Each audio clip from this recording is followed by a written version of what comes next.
আচ্ছা, আমাদের তো এখানে পরপর সাজানো হয়ে গেছে কালার কোড অনুযায়ী। আরেকবার বলে দাও বাবু, কি কি কালার আছে? Orange white orange, green white blue, blue white green, brown white brown. ঠিক আছে, আমাদের কালার কোড সব পরপর ম্যাচিং হয়ে গেছে। তো এইবারে আমরা আরেকবার সমান করে এটাকে কেটে নেব। হ্যাঁ, সমান করে তারগুলো কাটতে হবে, নালে ফুটাই ফুটাই দৌড়ে। হ্যাঁ ঠিক বলেছ। এবারে এটা কোন দিক থাকবে, কিভাবে এটা দাঁতের দিকটা উপরে আর এই দিকটা নিচে, এরকম করে ফুটোয় লাগিয়ে দেবে। হ্যাঁ, আর তারপর এখানে গুঁজে দেবে। যদি এখানে একটা না আলো যদি না একটাও জ্বলে, তাহলে বুঝে যাবে কানেকশনটা সব খারাপ। আচ্ছা, এর মধ্যে তো আমরা ঢুকিয়ে দিলাম। হ্যাঁ, এবার ওইটা পাঞ্চিং মেশিনে চেপে দাঁতগুলো তার ভেতরে ঢুকে যাবে, তারপর আর টানলেও খোলা যাবে না। দিয়ে দিলাম। হ্যাঁ, পাঞ্চিং হয়ে গেল।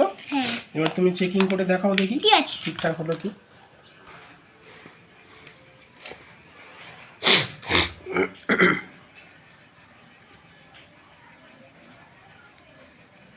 কুট করে একটা আওয়াজ হবে জোরে চাপলে। একবার বার করে দেবো।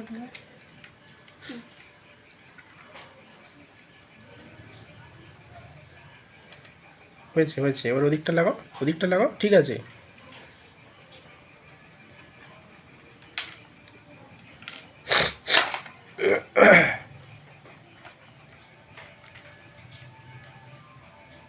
চেপে দাও না, এবারে সুইচটা দাও দেখি, অন করো। এখানে রাখো, এখানে রাখো, নিচে রাখো, নাহলে দেখা যাবে না আলো জ্বলছে কি। কতগুলো আলো জ্বলবে মোট? 8খানা। হাত সরাও, আঙুল সরাও, নাহলে দেখা যাবে না সবগুলো আলো জ্বলছে কি। আঙুলটা সরাও।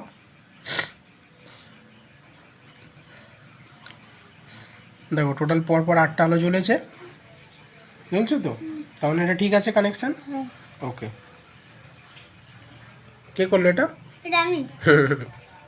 Little engineer. হ্যাঁ, এটা ভুন্ডু।